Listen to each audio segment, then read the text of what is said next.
पर्यावरण अध्ययन में आज का जो टॉपिक है वह है आपका स्थानीय पेशे से जुड़े व्यक्ति एवं व्यवसाय। कौन कौन से क्वेश्चंस इसमें इंपॉर्टेंट हैं, कौन कौन से क्वेश्चन एग्जाम में पूछे जा सकते हैं, उसका एक एक आपको कह सकते हैं कि इंपॉर्टेंट पॉइंट यहां पर देखने को मिलेगा। तो सबसे पहले हम बात करते हैं यहाँ पे पहला टॉपिक, वह है आपका राज्य सरकार द्वारा 1944 यानी राज्य सरकार के द्वारा 1944 में पशुपालन विभाग की स्थापना की गई। तो ये काफी इंपॉर्टेंट है। अगर आपसे पूछा जाए कि पशुपालन विभाग की स्थापना राज्य सरकार द्वारा कब की गई, तो राज्य सरकार द्वारा पशुपालन विभाग की स्थापना 1944 में की गई। ठीक है ना। दूसरा जो पॉइंट है वह है आपका वर्तमान में उत्तर प्रदेश में कुल 2202 पशु चिकित्सालय और 267 डी श्रेणी के मतलब कह सकते हैं ग्रुप डी के पशु औषधालय और 2575 पशु सेवा केंद्र और 5043 कृत्रिम गर्भाधान केंद्र स्थित हैं। यानी उत्तर प्रदेश में आपके वर्तमान में बताया जा रहा है कि कुल आपके 2202 क्या है पशु चिकित्सालय हैं और 267 ग्रुप डी पशु औषधालय हैं और 2575 पशु सेवा केंद्र हैं और 5043 कृत्रिम क्या है आपके गर्भाधान केंद्र हैं। ठीक है ना।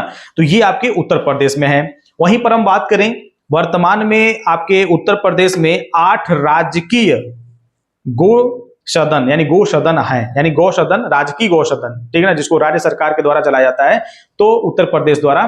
तो आपके कुल 8 राजकीय गौसदन आपके उत्तर प्रदेश में वर्तमान में है। ठीक है ना। वहीं पर अगर हम बात करें उत्तर प्रदेश में 1999 यानी 1999 में गौ सेवा आयोग की स्थापना की गई थी। यानी गौ सेवा आयोग की स्थापना उत्तर प्रदेश में 1999 को की गई थी, जिसके तहत गौ की सेवा यानी गायों की सेवा करने के लिए क्या किया गया था, यह बनाया गया था 1999 में। ठीक है ना। नेक्स्ट आपका है मुर्गियों के पालने का व्यवसाय कुक्कुट पालन कहलाता है। यानी मुर्गी पालन को हम कुक्कुट पालन के नाम से जानते हैं। ठीक है ना। तो कुक्कुट पालन मुर्गी पालन से संबंधित है। ठीक है ना। वहीं पर अगला आपका है 2013 में राज्य सरकार ने कुक्कुट नीति की घोषणा की। ठीक है ना।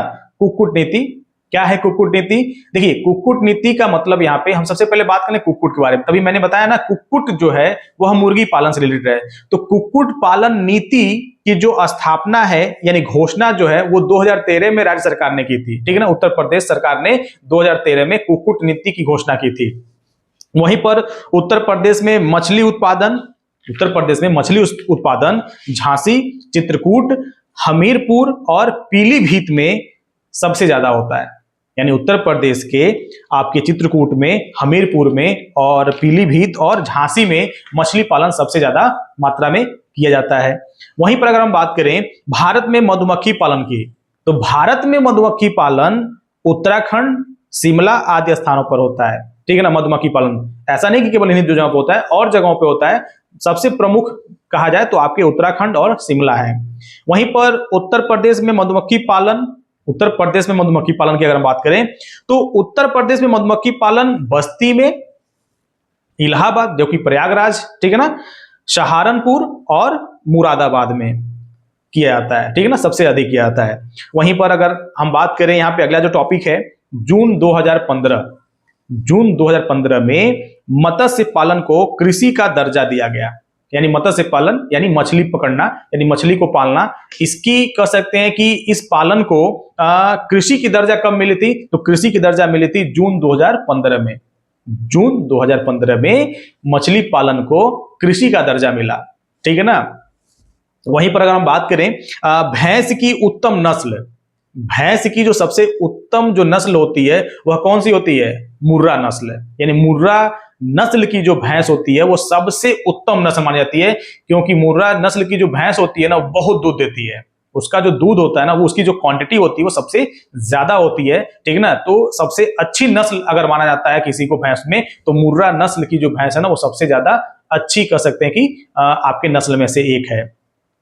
वहीं पर बात करें सफेद मांस यानी मुर्गी के मांस को कहते हैं, यह इंपॉर्टेंट है। सफेद मांस यानी व्हाइट जो आप कह सकते हैं कि जो मांस है वह मुर्गे के मांस को कहा जाता है, यानी मुर्गे के मांस को व्हाइट मांस यानी सफेद मांस के नाम से जाना जाता है। ठीक है ना। और बात करें मोम का निर्माण, ठीक है ना, मोम, ठीक है ना, तो मोम का निर्माण मधुमक्खी के उदर भाग से होता है, यानी मधुमक्खी का जो उदर वाला भाग होता है, ठीक है ना, उससे क्या निर्माण होता है, मोम का निर्माण होता है। ठीक है। और जो नेक्स्ट है, जो कि लास्ट है, वह है आपका 2012 की पशु गणना के अनुसार भारत में पशुधन 72.92 करोड़ है। 72.9 करोड़ पशुधन आपके 2012 की जो पशु गणना हुई थी उसके अनुसार, ठीक है ना, था ये। ठीक है ना। तो यह इंपॉर्टेंट था आपके, कह सकते हैं कि जो टॉपिक थी आपका स्थानीय पेशे से जुड़े व्यक्ति एवं व्यवसाय से रिलेटेड ये टॉपिक था।